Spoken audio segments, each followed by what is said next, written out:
मरने वाले से बचाने वाला बहुत आगे होता है।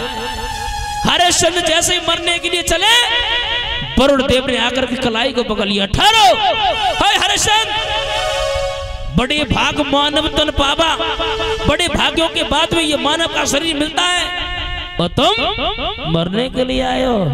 एक काम करो, क्या बात है, क्या कारण है? एक राजा होकर के और मरने के लिए आए, क्यों? हरिश्चंद्र बोले, प्रभु मेरी पत्नी रोती है। क्यों रोती है, क्या कारण है? बोले, प्रभु मेरे रानी की कोख से किसी बालक ने जन्म नहीं लिया। पत्नी अगर बाहर निकलती है, जो भी देखते कहते ये मां जा रही है, और हमें देखते कहते ये निर्वंशी आ रहा है। वरुण देव कहने लगे, बेटा एक बात कहें,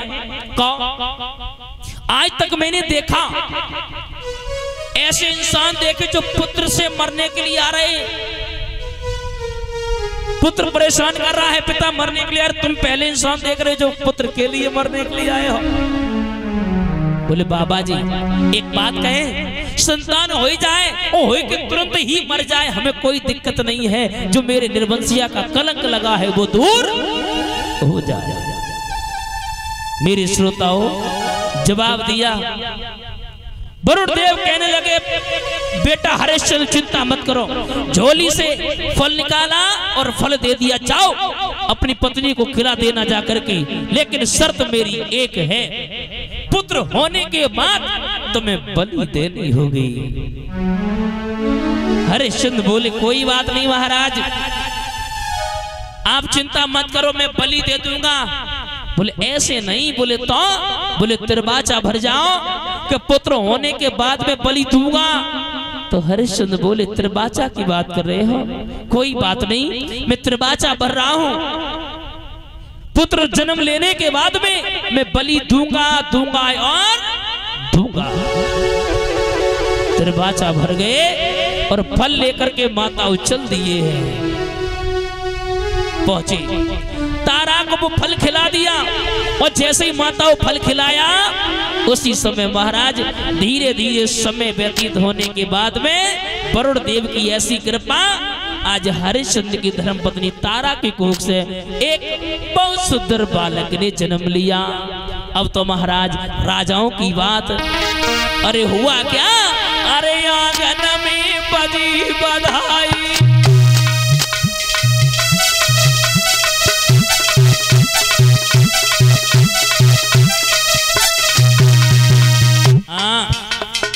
आंगन में बधाइयां बज रही हैं, द्वारे पर मिठाइयां बट रही हैं, खुशी मनाई जा रही है।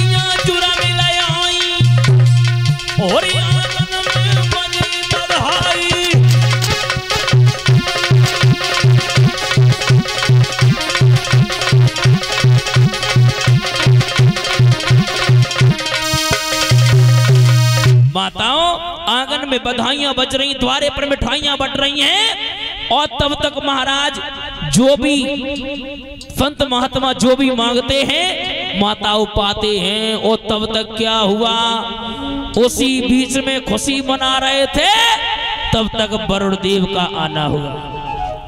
वरुण देव कहने लगे, ओ हरिश्चंद्र इधर देखो, इधर देखो, हमें पहचाना? बोले, बाबा जी पहचान लिया, तुम बेई तो हो जो सवेरे हम तक कंबल लेके गए थे।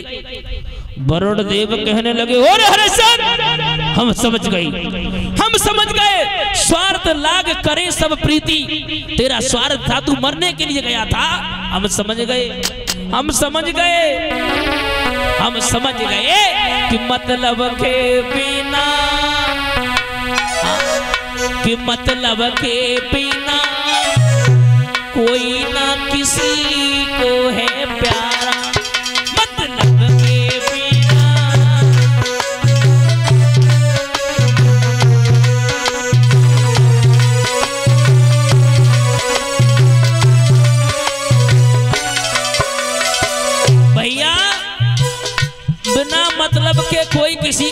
होता है।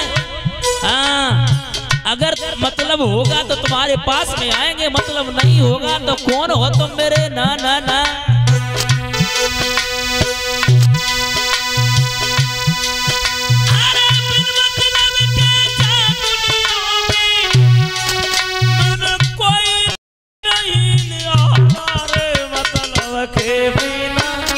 कोई ना किसी को है प्यारा मतलब के बिना।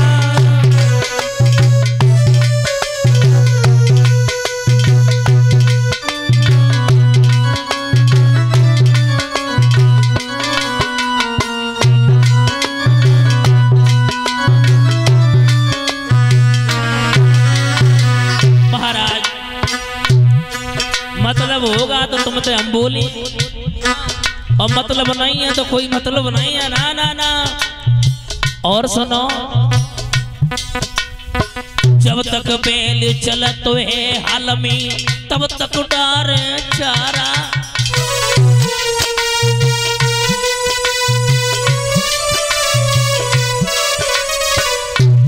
हाँ, जब तक बैल हाल में चल तो है दत्ता तब तक चारों डालते हैं। जहाँ पे 1 किलो, जहाँ पर 1 किलो आटा डाल दो, 1.5 किलो डाल दे तुम्हें।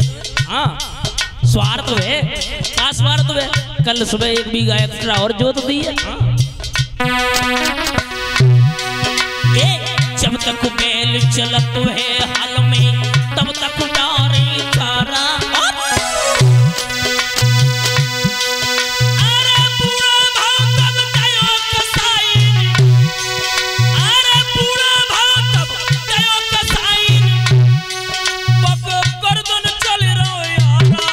मतलब के बिना कोई ना किसी को है प्यारा मतलब के बिना।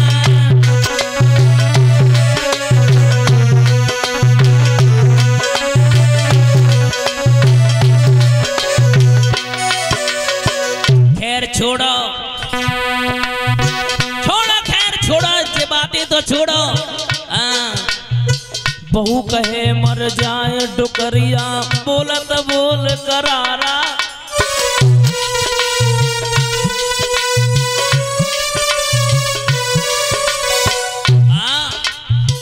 आजकल एक बात और बता दे श्रोताओं, आजकल बिटियन की अगर शादी होती है दादा पहले ही पूछ लेती है डुकरिया मर गई है कि जिंदा है। पहले ही पूछ लेती है नंद मतलब टर गई कि यही है। हाँ, पहले ही पूछ लेती हैं। बहू कहे मर जाए डुकरिया बोलत बोल करारा। हाँ, अरे बैठी रहे बच्चन नोइले में, बैठी रहे बच्चन नोइले में, नरो खून चाटन कोई ना किसी को है प्यारा मतलब के बिना।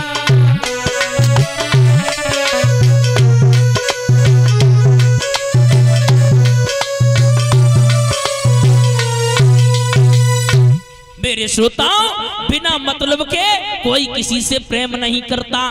अगर स्वार्थ होगा तो तुम्हारे पास में हम जरूर जाएंगे, और स्वार्थ खत्म तुम भी खत्म।